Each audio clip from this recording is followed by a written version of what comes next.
بسم اللہ الرحمن الرحیم. السلام علیکم ناظرین. پروگرام اسلام اور انسان کے ساتھ آپ کا میزبان ریاض خان. آج جس موضوع پر ہم بات کریں گے وہ ہے اسلام اور تصور معجزہ و کرامت. اور اس موضوع پر بات کرنے کے لیے ہمارے سوالات کے جوابات دینے کے لیے معروف عالم دین حضرت علامہ حافظ محمد صفات رسول ہمارے اسٹوڈیوز میں موجود ہیں. ہم ان کو کہتے ہیں السلام علیکم. وعلیکم السلام ورحمۃ اللہ. علامہ صاحب تھینک یو ویری مچ کہ آپ اس پروگرام کا حصہ ہیں. علامہ صاحب ہم لفظ سنتے ہیں معجزہ, اور بعض دفعہ ہم کہتے بھی ہیں کہ یار کوئی معجزہ ہو جائے, اور لفظ کرامت یہ بھی ہماری زندگیوں میں عام ہے. ہم کہتے ہیں کہ جناب اس نے یہ کرامت دکھا دی اور یہ کام ہو گیا. آپ سے ایگزیکٹلی جاننا چاہوں گا کہ لفظ معجزہ اور لفظ کرامت ان کے مطالب کیا ہیں؟ بسم اللہ الرحمن الرحیم. معجزہ اس چیز کو کہتے ہیں کہ جو عام انسان کو عاجز کر دے. اس کام سے جو کام صاحب نبوت و رسالت شخصیات نے کر کے دکھایا. اور کرامت اس عزت و شرف کے کام کو کہتے ہیں کہ جو اللہ کا ولی جو نبی اور رسول نہیں ہوتا وہ کرے, یا اس سے کسی ایسے کام کا ظہور ہو جائے کہ جو عام انسان کے بس اور ہمت اور طاقت میں نہ ہو. اسے کرامت کہتے ہیں. یعنی اللہ کی قدرت جب صاحب نبوت اور رسالت کی طرف منسوب ہو اسے معجزہ کہتے ہیں. اور وہی اللہ کی قوت و طاقت اگر اس کا اظہار اس کے ولی کے ہاتھ پر ہو تو اسے کرامت کہتے ہیں. اچھا علامہ صاحب, آپ نے دونوں لفظوں کو لغوی طور پر تو ہمیں بتا دیا, لیکن آپ سے یہ جاننا چاہوں گا کہ قرآن و سنت میں کیا ان دونوں لفظوں کا ذکر ہے, اور اگر ہے تو ان کو کن معنی میں لیا گیا ہے؟ یقیناً قرآن پاک میں اللہ تعالیٰ نے بے شمار مقامات پر فرمایا کہ تم اللہ کو عاجز نہیں کر سکتے. اللہ کے سامنے تم سب بے بس ہو, عاجز ہو.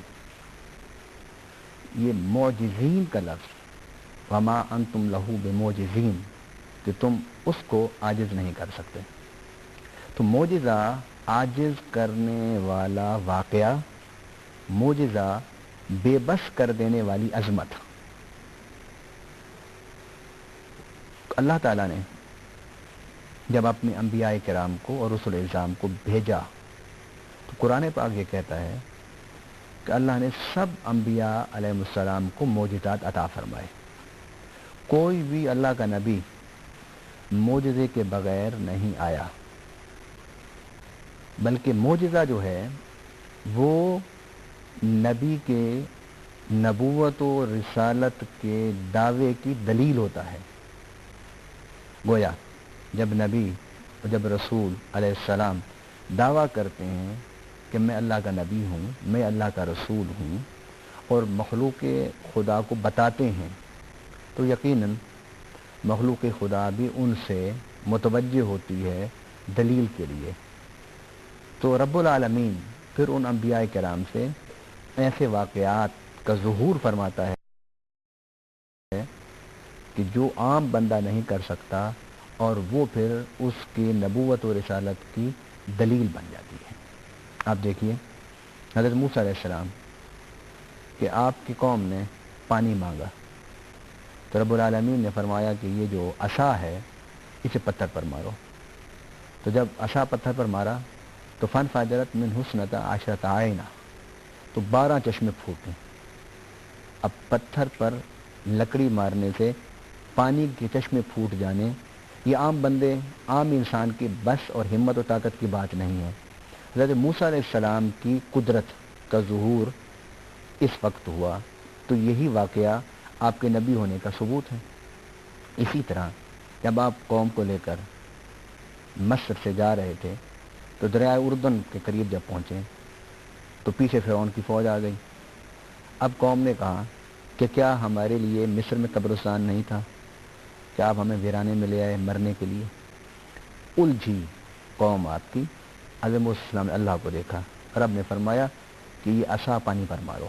جب حضرت موسیٰ علیہ السلام نے اس پانی پر عصا مارا تو راستے بن گئے. تو قوم موسیٰ علیہ السلام کے ساتھ انہی راستوں سے گزر کے سلامتی سے کنارے پر پہنچ گئی. اور انہی راستوں پر جب فرعون آیا تو وہ فرعون پل اور اپنی قوم سمیت بہہ گیا۔ تو وہ واقعات جو اللہ تعالیٰ نبی اور رسول صلی اللہ علیہ وسلم کے ہاتھوں سے جن کا ظہور فرماتا ہے اور جن واقعات کو دہرانے سے عام بندہ قاصر ہوتا ہے اس کو معجزہ کہتے ہیں، اور وہ معجزہ نبوت و رسالت کی دلیل کے طور پر اللہ عطا فرماتا ہے۔ اچھا علامہ صاحب، آپ نے فرمایا کہ معجزات جو ہیں وہ نبوت و رسالت کی دلیل کے طور پر ہر نبی کو، ہر رسول کو عطا کیے جاتے ہیں رب کائنات کی طرف سے۔ اگر یہ تمام تر معجزات جو ہیں وہ رب کائنات کی طرف سے عطا ہوتے ہیں تو پھر یہ کیوں ہوا کہ ہر نبی کو، ہر رسول کو عام طور پر بہت سی مشکلات کا سامنا بھی کرنا پڑا اپنی قوم کو منوانے کے لیے کہ اللہ تعالیٰ کی ذات ہے اور وہ نبی اور رسول ہیں؟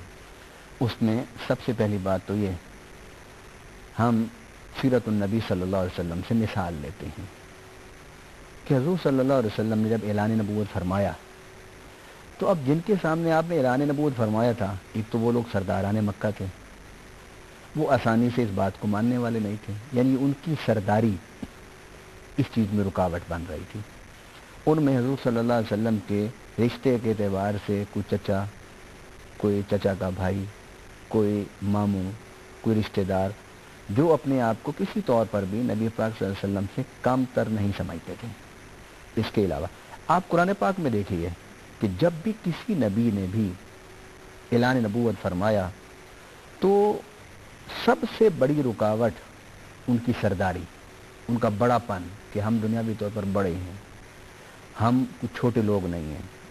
ایون قوم نوح نے قرآن پاک میں حضرت نوح علیہ السلام کو پیغام بھیجا کہ یہ جو تیرے پاس ارذل لوگ بیٹھے ہیں، معاشی طور پر کم تر لوگ بیٹھے ہیں، آپ ان کو ہٹا دیں، ہم آ کر آپ کے پاس بیٹھیں گے اور آپ کی بات سنیں گے اور سمجھیں گے۔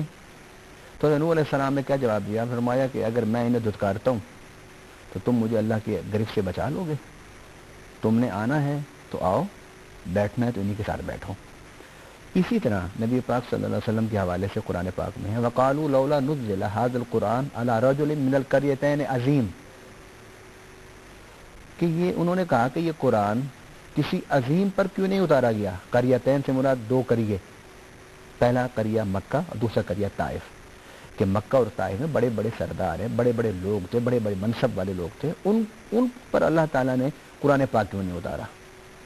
یعنی یہ قرآن کی ان آیات سے، اور قرآن پاک میں ایک اور جگہ بھی ہے وقال الملأ الذين كفروا من قومه ما نراك الا بشرا مثلنا، قوم کے سردار بولے کہ تو جو نبی اور رسول ہونے کا دعویٰ کر رہے ہو تم تو ہماری طرح ہی ہو، یرید ان يتفضل علیکم، تم صرف ہم پر اپنی برتری جتانا چاہتے ہو، تم کسی اور اینگل سے، کسی اور پہلو سے تو ہمارے اوپر برتری نہیں جتا سکے، لیکن اب نبی اور رسول بن کر ہم سے اور ہم پر برتری حاصل کرنا چاہتے ہو۔